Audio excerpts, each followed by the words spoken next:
So what you need to do when it comes down to burnout and avoiding that burnout cycle is really understanding your burnout signs.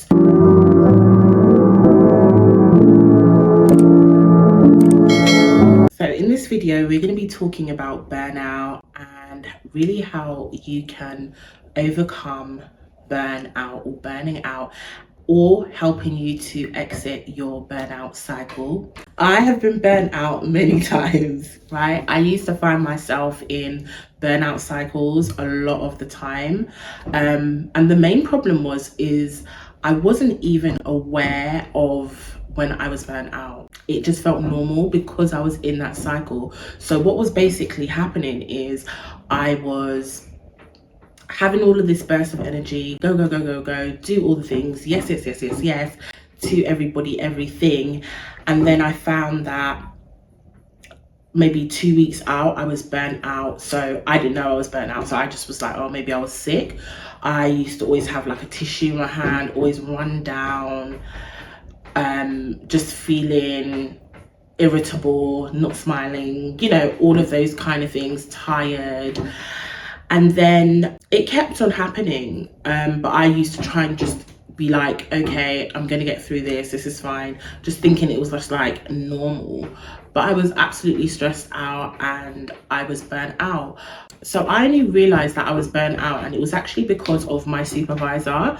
She realized that I was just doing the most at work, taking up all the overtime, that typical survival mode. I was just grinding, going.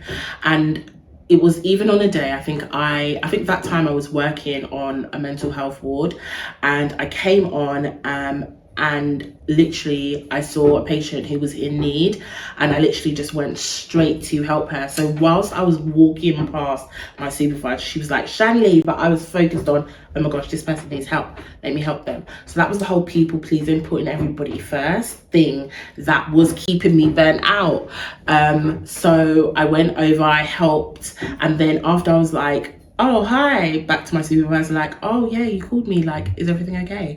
And she's like, are you okay? I think you need to start practicing self-care. That's when I first heard the word like self-care used in a different way, because again, my understanding of self-care was literally just face masks, getting your nails done, having your hair done, and all of that kind of stuff. So I was really offended until that night when I went home, sat in the bath and was like, it's not just the face mask and the bubble baths, it is you running yourself down to the ground, it is you stopping, it is you pausing, it is you saying no. But that took a long time. It was just a bit of an aha moment in the bath then, and then a lot of the work came right after. And a lot of the work was the boundary work. So being able to, one, work on my mindset, my boundary mindset. So understanding that boundaries are actually healthy, boundaries are self-care, boundaries are how you protect yourself. So your most important assets, which are your well-being, your time, your energy, and that's what allows you to function. When those needs are met, your cup is full, and then you're able to support other people. So that's the kind of route that I went down.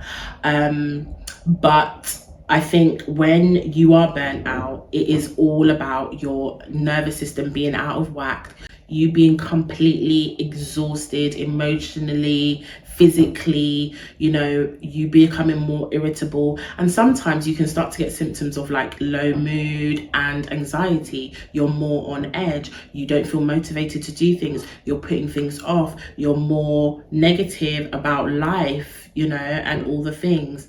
That's because you're on empty. So what you need to do when it comes down to burnout and avoiding that burnout cycle is really understanding your burnout signs. So are you becoming irritable? Are you becoming more negative? Are you exhausted? Are you anxious?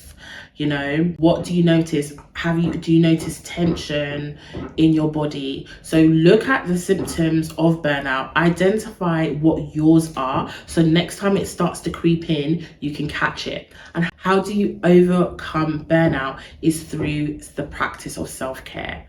Okay, so self-care and boundaries. You need to start saying no to extra responsibilities, things that don't align with your goals. Start saying no, remembering that you are in control of your calendar. Okay, so if you need to move things around or create space, do so.